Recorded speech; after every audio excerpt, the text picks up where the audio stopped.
It's like when you go to watch a 3D movie, right? And if you accidentally put on regular sunglasses instead of the actual 3D Oh, ones. yeah, you're just sitting there in the dark. Yeah. Oh. I mean, you'll still see the picture. It's up there on the screen. Right, you can follow the plot. You can see the characters moving around. The narrative is perfectly visible. Exactly. But you completely miss the intended depth. Yeah. The architecture of the film is totally flattened out. You're watching it, but you aren't really seeing it the way the director built it. And for those studying the history of Christian theology, especially students taking notes on this stuff today, this is a profound reality. It really is. Because we can spend our whole lives looking at the cross through a very specific set of, medieval or European glasses, and we end up completely missing the ancient 3D landscape that it was actually built in. What's fascinating here is that for nearly 1,000 years, Western theology has been, absolutely dominated by formal European legal theories to explain the mechanics of the cross. Right. They're trying to explain precisely how salvation works. But we're looking at Marc Bates today, and in his compelling academic paper titled Recovering the Hebraic Logic of Substitutionary Atonement, he argues that these historical models often construct elaborate frameworks based on just isolated statements from the biblical text. Just grabbing pieces here and there. Yeah, exactly. And in doing so, Bates suggests they sometimes end up defining the ancient human problem using the logic of an imported post-biblical European solution. Okay, let's unpack this, because I think for a lot of students, this is the water we swim in. Why do we so often think of the cross as a courtroom scene or, the payment of a massive debt? Right. Bates argues that to understand this, we have to look at the legal architectures of the eras when these theories were born. So let's go back to the 11th century, Anselm of Canterbury. Yeah, Anselm is foundational here. In 1098, he wrote a famous treatise called Cur Deus Homo, which that translates to Why God Became Man. And Anselm was formulating his theology within a strict medieval feudal society. So we're talking knights, lords, vassals, strict honor codes. The classic feudal system, yeah. In feudal law, an offense isn't just a broken rule. The severity of a crime is evaluated based on the status of the person you offended. Oh, interesting. Right. So if a peasant steals from another peasant, it's a minor fine. But if a peasant steals from the king, it is a capital offense because the king's honor has been violated. Wow, okay. So Anselm frames human sin, which is committed against an infinitely exalted Lord, as a theft of God's objective honor. And because God is infinite, the theft creates an infinite debt. And finite mortal humanity simply cannot repay an infinite debt to a feudal lord. I mean, we just don't have the capital. Exactly. Anselm reasoned that God could resolve this infringement of honor in one of two ways. He could execute punitive justice. Which means destroying humanity. Right. Or he could demand satisfaction. And in the feudal context, satisfaction is a voluntary payment to restore honor. Anselm argues that God's wisdom required satisfaction, because only God could pay an infinite debt, but only a human owed it. The incarnate God-man offers his own sinless life. And Bates points out that Anselm calls this a voluntary supererogatory gift of infinite value. Wait, supererogatory, that's a massive word. You basically mean he went above and beyond the call of duty, right? Yes. Like offering a gift far greater than what was actually required? That is the exact mechanism, yeah. This superabundant gift of honor restores the feudal scales and it renders punishment unnecessary.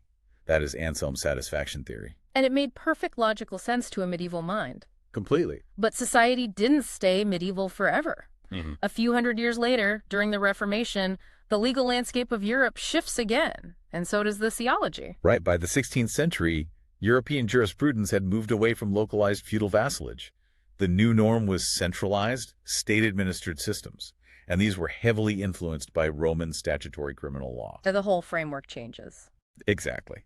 Justice became defined as public retribution. A legal offense could no longer be settled just by a private, supererogatory gift of honor to a lord. Crimes were now committed against the state, against the absolute law itself. So the theologian John Calvin looks at the cross through this new Roman statutory lens. Calvin and subsequent Reformed dogmatists, they update Anselm's architecture to fit this new legal climate. In their view, the primary problem is no longer God's violated personal honor. It is the transgression of God's absolute legal justice. Got it. God is the just judge who cannot simply forgive a crime by royal decree. As a perfect judge, he is legally bound by his own nature to punish the infraction. Which gives us the courtroom scene. Yes, the classic courtroom. Jesus acts as a forensic substitute. Through legal transfer, he takes on human criminal guilt and absorbs the punitive wrath and the curse in humanity's place. This is reformed penal substitution. And Bates is careful to note, and this is important for students to grasp, that both of these models possess massive pastoral value. They powerfully emphasize the absolute gravity of human sin and the objective holiness of God. However, Bates asks us to consider the underlying limitation. Medieval feudalism and Roman statutory law have become the controlling grid for reading an ancient Middle Eastern text. Okay, so Anselm says sin is essentially a personal insult to a king that requires a massive gift to fix. Calvin says it's a criminal fine demanding an execution to satisfy the state. But what if the biblical authors weren't operating in a courtroom or a feudal manner at all? Right. What if we were wearing the wrong 3D glasses? Well, if the courtroom isn't the native setting of the biblical authors, we have to find out what is. Bates argues we must step into the spatial, sanctuary-centered framework of ancient Israel. Here's where it gets really interesting. Because to understand that ancient framework, Bates points to the research of Jacob Milgrom, specifically his deep dive into the book of Leviticus. Yeah, Milgram's cultic exegesis is paradigm-shifting. In our Western legal frameworks, the blood of an animal sacrifice is usually treated as a penalty paid. A life taken to satisfy divine wrath. Right, the animal dies instead of you. That's the common view. Yeah. But Milgram demonstrates that the Hebrew root word kippur, which we usually translate into English as atonement, is actually cognate with the older Akkadian word kapar. Okay. And kaparu doesn't mean to pay a jet. It means to wipe clean, to rub off, or to smear. So it's not a legal transaction, it's a cleaning mechanism. Exactly. In ancient cultic contexts, kippur denotes decontaminating or purging. Within ancient Israel's functional cosmology, human sin and ritual impurity weren't abstract legal debts recorded on a ledger in the sky. They generated a tangible, spiritual, airborne pollution. And Bates refers to the spiritual pollution as miasma. Yes, this miasma would literally adhere to the tabernacle furniture. It would pollute the sacred space. Wow. And if this moral defilement was left unchecked, if it accumulated and a house got too dirty, the holy presence of Yahweh would be forced to abandon his earthly dwelling. And if God's presence leaves the camp, the nation is left utterly vulnerable to chaos and exile. Let's reframe this for our listeners. If you grew up hearing that God is an angry judge waiting to issue a guilty verdict, this changes everything. Sin isn't a parking ticket you have to pay down at the cosmic courthouse. It's more like toxic mold growing in a house. That's a great way to picture it. And the sacrificial blood is the heavy-duty bleach needed to decontaminate the space, so the homeowner, in this case, God, doesn't have to move out. Let's take that toxic mold analogy a step further. Look at the mechanics outlined in Leviticus 17.11. It specifies that the life of the flesh is in the blood, given upon the altar to make atonement. Right. In the ancient mind, death and sin produce impurity. Blood represents the ultimate concentration of life. Therefore, life is the only substance powerful enough to counteract the impurity of death. So the slaughtered animal isn't a proxy being punished by a wrathful God. No, it is never understood primarily as a penal proxy enduring divine execution. Its slaughter is simply the prerequisite mechanism required to release its unpolluted lifeblood. The blood is literally the ritual detergent. The ritual detergent, exactly. The priest doesn't apply the blood to the sinner to pay a legal fine. He applies it to the horns of the altar, the veil, and the mercy seat. He is wiping down the walls of the contaminated house. Man, that is... The unpolluted life in the blood wipes clean the physical sanctuary from human defilement. This shifts our entire understanding of salvation from an abstract legal ledger to an intimate relational reality. It is about preserving sacred space so a holy God can actually dwell with an imperfect covenant people. That makes profound sense for the Old Testament. But we have to talk about the Apostle Paul. Of course. Because for students of theology, Paul has traditionally been the poster child for those Western courtroom models. He constantly uses words like justification and righteousness. Right, and Paul is frequently read through that 16th century statutory lens. But Bates brings us to Romans 3.25, a critical verse where Paul calls Jesus the Hilasterion. Okay, Hilasterion. In the Western tradition, often relying on the Latin Vulgate translation, this gets interpreted as a propitiatory victim, meaning a sacrifice offered specifically to appease divine wrath. But Bates brings in the research of Daniel P. Bailey, who looks at how that specific Greek word was actually used in Paul's Bible. Yes. Bailey shows that in the Septuagint, which is the Greek translation of the Hebrew Bible that Paul used, the word Hilasterion consistently translates the Hebrew word kapret. And the kapret is the mercy seat, the solid gold lid on the Ark of the Covenant. Exactly. In its native Hebraic setting, the mercy seat wasn't a place of appeasing an angry deity. It was the locus of divine meeting and sanctuary cleansing. Right. On the Day of Atonement, blood was sprinkled there to decontaminate the throne room of Yahweh.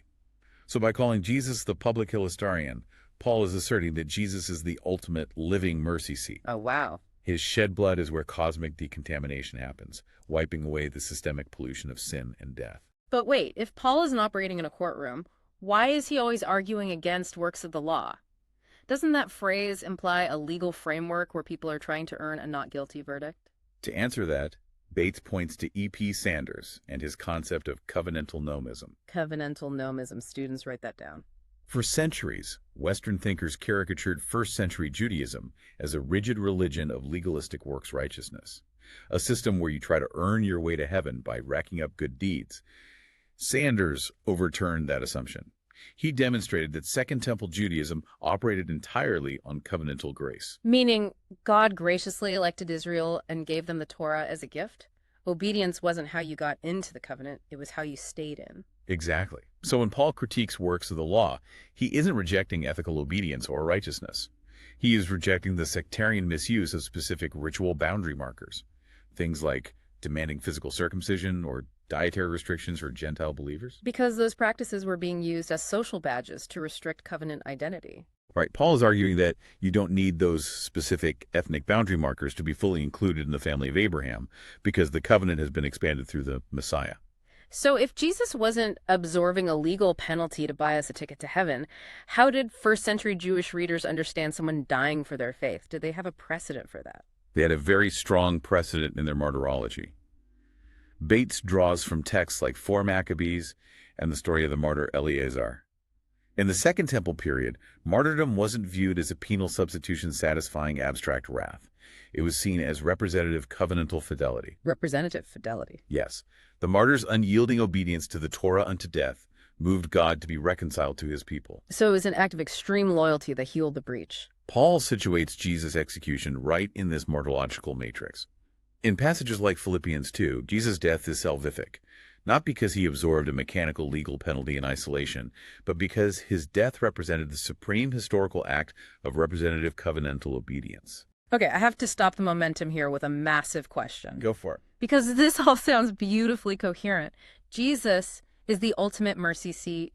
His representative obedience and sacrifice cleansed the cosmic sanctuary once and for all. Right. But if that's true, why do we see the Apostle Paul in Acts chapter 21 still hanging out in the physical Jerusalem temple paying for animal sacrifices? That's a great question. And Bates argues that this specific event creates a massive theological headache for Western forensic models. Yeah, because if you assume Christ's death objectively and immediately terminated all Levitical sacrifices, then Paul paying for sin offerings and burnt offerings for these men taking a Nazirite vow looks like total theological apostasy. Or, at best, a really shady pragmatic compromise just to keep the local community happy. Right. But it only looks like a contradiction if you're wearing the medieval glasses. It makes perfect sense when you evaluate it within the Hebraic two-tier cultic logic that was recognized in first-century Messianic Judaism. Let's break down those two tiers. Okay. The first tier is temporal or ritual atonement. This pertains strictly to cleaning the physical earthly space and maintaining local purity. Because human beings live in a material world touched by death and decay, they contract ceremonial uncleanness. Right. That uncleanness must be physically purged to access the local sacred space of the Jerusalem temple. But sweeping the floor of the temple doesn't save your soul. Exactly. It never cleared the eternal conscience or secured ultimate justification before God. It was just a localized maintenance system. The second tier is eternal or eschatological atonement. And by eschatological, we mean the final, ultimate, eternal standing before God level of reality. Yes, that eternal tier pertains to an individual's ultimate standing before the Creator, and it has always been received only by faith, looking forward to the once-for-all work of the Messiah. Bates also brings in David M. Moffat's work on the Book of Hebrews, which highlights a spatial distinction in how this actually functioned. Moffat's research is crucial here. He demonstrates that in Levitical logic, the slaughter of the animal outside the tabernacle wasn't the atoning act itself. It was just the prerequisite for releasing the blood. Oh, right. We talked about that earlier. Yeah. The actual atoning sacrifice occurred when the high priest carried that blood past the veil into the Holy of Holies and presented it before the mercy seat. So Jesus suffering and dying on the cross outside the gates of Jerusalem, in cultic logic, that's just the prerequisite. Yes. The atoning act climaxed when the resurrected, ascended high priest Jesus took his unpolluted lifeblood into the heavenly Holy of Holies. Man, think of it like this. It's like having a local janitor sweeping the floor of a community center, while a master architect permanently fixes the foundation of the universe. That's a good way to put it. Sweeping the floor, the temporal sacrifice, doesn't insult the architect's grand design. They operate on completely different tiers. If we connect this to the bigger picture, Paul paying for sacrifices in Acts 21 wasn't the theological compromise at all. He was simply participating in the temporal maintenance of the earthly physical temple, fully knowing his eternal salvation was already permanently secured in the heavenly sanctuary by the master architect. Right. The animal blood never possessed the capacity to procure eternal redemption, so using it for local temporal purity didn't compete with Christ's heavenly work. So we have all these fascinating massive concepts, the cross, the temple, Israel, the nations. How do we stitch all of this together into a theology that makes sense for the whole Bible? Bates points us to a framework developed by Walter C. Kaiser Jr. called Promise Plan Theology. This is the concept of a single, unbroken narrative trajectory from Genesis 3 all the way to Romans 11. We aren't segmenting redemptive history into a bunch of disjointed eras. It's an organic, progressively unfolding story. Exactly. When our understanding of salvation is integrated into this grand architecture, the cross is revealed as God's systematic remedy for a compounded, three-stage cosmic crisis. Okay, what are the three stages? The biblical narrative outlines three major rebellions. First, the Edenic rebellion introduced sin, mortality, and our expulsion from sacred space.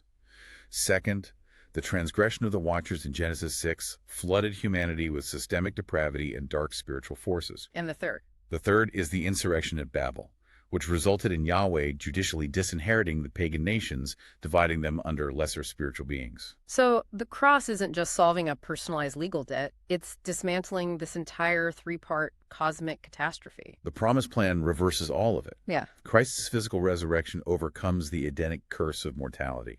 His ascension and the pouring out of the Holy Spirit cleanses human hearts, pushing back the depravity introduced in Genesis 6. Wow. And ultimately, the promise plan re-inherits the disinherited nations by forming a royal priest nation through Abraham, designed to bless all families of the earth. Which brings up a sensitive but crucial point about how the church views ethnic Israel. Historically, classical covenant theology has frequently operated with a replacement hermeneutic. Basically a method of interpretation that says the Christian church completely replaces ethnic Israel in God's plan. Right. And we're just reporting what the framework argues here. But the promise plan framework emphatically rejects that supersessionist view. As Paul declares in Romans 11, ethnic Israel's election remains irrevocable. So Gentile believers aren't replacing Israel? No, they're being graciously grafted into the nourishing root of Israel's olive tree. They share in the spiritual blessings of the Abrahamic promise as fellow citizens without erasing the concrete promises originally made to national Israel. So what does this all mean for the students listening right now taking notes on all this? Do we just throw Anselm and Calvin out the window? Do we completely discard the Western forensic courtroom? This raises an important question, and is one Bates is very careful to address. The paper insists on an academic synthesis. We do not throw the forensic models away. Okay, good. The legal verdict of not guilty, the objective reality of divine grace addressing human guilt and satisfying God's holiness, is still valid and pastorally necessary. Scholars like Leon Morris and Thomas Schreiner are absolutely right to rigorously defend those elements. We just can't let the medieval courtroom be the only lens we wear. Right. If we treat forensic constructs as the exclusive mechanics of salvation, we risk severing the cross from God's covenantal history with Israel. Bates argues we need to integrate the forensic models with cultic purification, which is the high priestly cleansing of the sanctuary, and participatory ethics, which is the spirit-empowered practice of walking in covenant loyalty. So they work together. Forensic righteousness, cultic purification, and participatory ethics are complementary facets of the single promise plan. They're not competing theories. This has been a journey. We've gone from the medieval feudal courts of Anselm, through the Roman statutory criminal law of Calvin, all the way back to the ancient tabernacles of the Hebrew Bible. It's a lot of ground to cover. It really is. We've seen how swapping those 3D glasses, reclaiming the ancient Hebraic lenses, shows us that salvation isn't just an escapist legal transaction so we can evacuate the material world.